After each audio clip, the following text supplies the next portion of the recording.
Ki Abdul Karim tiap hari Selasa itu libur. Ini sebenarnya liburnya Ki Abdul Karim itu beliau informasinya datang ke Dempul itu mengajar jin-jin, mulai ngaji kepada jin-jin.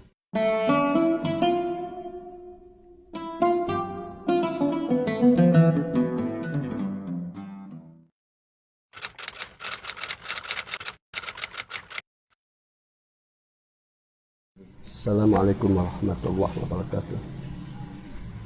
Saya hormati pemirsa NU Online, yang mana sejarah Ki Abdul Karim, beliau mondok itu semenjak kecil. Beliau mondok bersama kakaknya, dan beliau mondok itu tanpa bekal. Lantas kedua-duanya berpikir, gimana kita mondok tanpa bekal. Akhirnya saudara almarhumah Ki Abdul Karim itu mengalah, yang mana memilih usaha atau kerja. Adapun Ki Abdul Karim didorong untuk mondok, dan termasuk yang membantu kakak beliau. Dan Ki Abdul Karim itu sebenarnya mondoknya banyak berpengalaman di pondok-pondok. Kira-kira mondok beliau itu selama 40 tahun. Namun yang terkenal beliau itu mondok di Bangkalan, asuhan Syekhuna almarhumah Kiai Khalil bin Abdul Latif Bangkalan. Belum dalam mondok itu masyarakat, ada cerita pernah dikurung oleh Kiai Khalil Bangkalan, seperti ayam dikurung gitu, diuji mental beliau.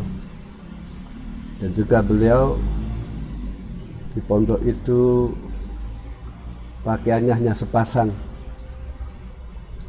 Kalau beliau itu mandi, maka pakaiannya itu dibasuh, berarti sambil kungkum menunggu garingnya pakaian, sambil beliau melalar Nazaman Alfiyah Ibnu Malik. Itu kemasyarakatan beliau. Dan beliau mondok memang tanpa bekal. Kadang beliau harus mencari bekal sendiri, yaitu derep. Derep itu istilahnya orang panen padi, ikut maneni terus dapat upah padi untuk bekal ngaji, untuk bekal mondok. Namun ketika datang di pondok, oleh gurunya diuji oleh Kiai Khalil Bangkalan, gabahnya itu diminta, ini Abdul Karim, ayam saya tidak ada makanannya nih, beras gabah saya minta, saya ambil untuk memberi makanan ayam saya. Dan Ki Abdul Karim itu sehingga ngelawat makannya. Ada yang ngelawat itu makannya itu bentis, godong bentis.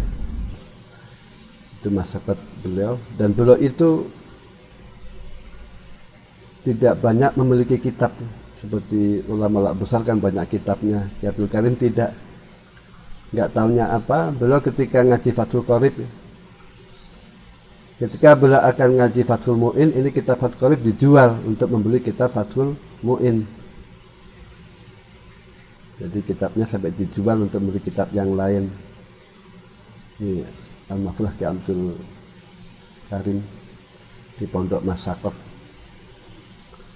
Gak tahunya orang-orang dahulu yang berhasil mengaji itu berlatar belakang orang yang masakot, orang yang rekoso, di pondok tidak enak-enakan.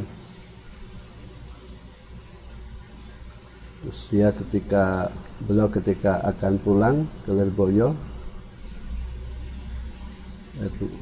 akan pulang ke mana? Magelang ya, belum di Lirboyo. Beliau itu singgah di pondoknya Al-Mahfullah Kiai Muhammad Hasyim Asy'ari, salah satu pendiri NU. Beliau kira-kira di situ 5 tahun. Beliau di situ mengajar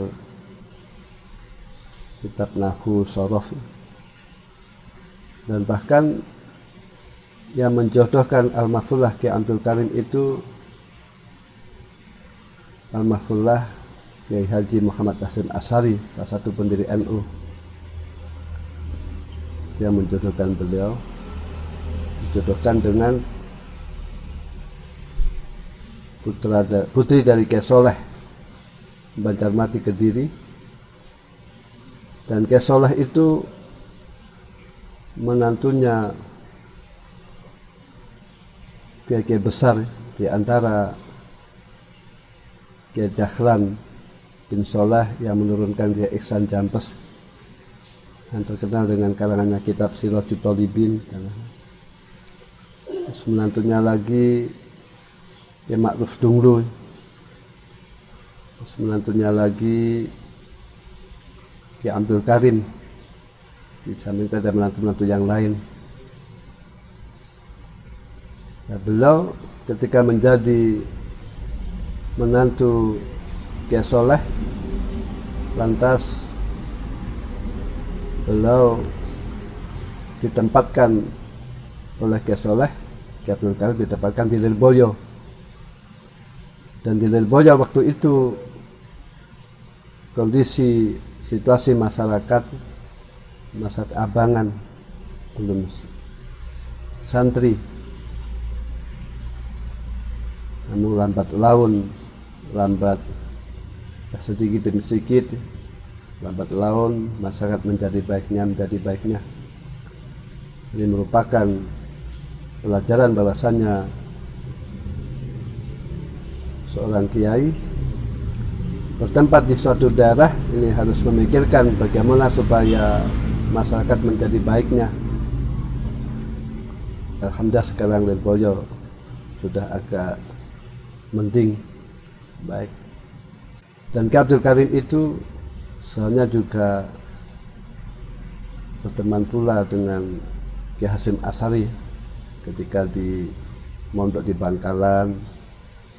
Juga Kiai Abdul Karim berteman pula dengan Kiai Abdul Wahab Hasbullah. Bahkan ketika sudah cerita masyhur, ketika Abdul Karim itu meninggal dunia, yang menalkin yaitu Al-Mahfullah Kiai Haji Abdul Wahab Hasbullah. Sampai NU saja ditanyakan, kalau tanya partainya apa, jawab saja partai NU. Nggak tahunya Kiai Wahab menanyakan NU itu sebenarnya ditalkin itu orang-orang yang hadir di jenazahnya Kiai Abdul Karim ketika dikubur. Dan Kiai Abdul Karim pada waktu bertempat di Lirboyo itu di samping masyarakatnya tidak mendukung dengan kepesantrenan, samping itu Lirboyo termasuk daerah yang angker, banyak jin-jin, sehingga jinnya tersebut itu oleh Kiai Abdul Karim dipindah di Desa Dempul. Kiai Abdul Karim tiap hari Selasa itu libur. Ini sebenarnya liburnya Kiai Abdul Karim itu beliau informasinya datang ke Dempul itu mengajar jin-jin, mulai ngaji kepada jin-jin. Jadi liburnya itu. Terus Kiai Abdul Karim di antara sejarah beliau itu, walaupun di pondok ngupani santri, ini informasinya seolah Kiai Abdul Karim itu ketika jadi santri dan jadi kiai tidak berubah. Artinya ya tetap tidak hidup sebagai orang yang zuhud, yang qanaah. Kan biasanya Kiai kan tidak demikian.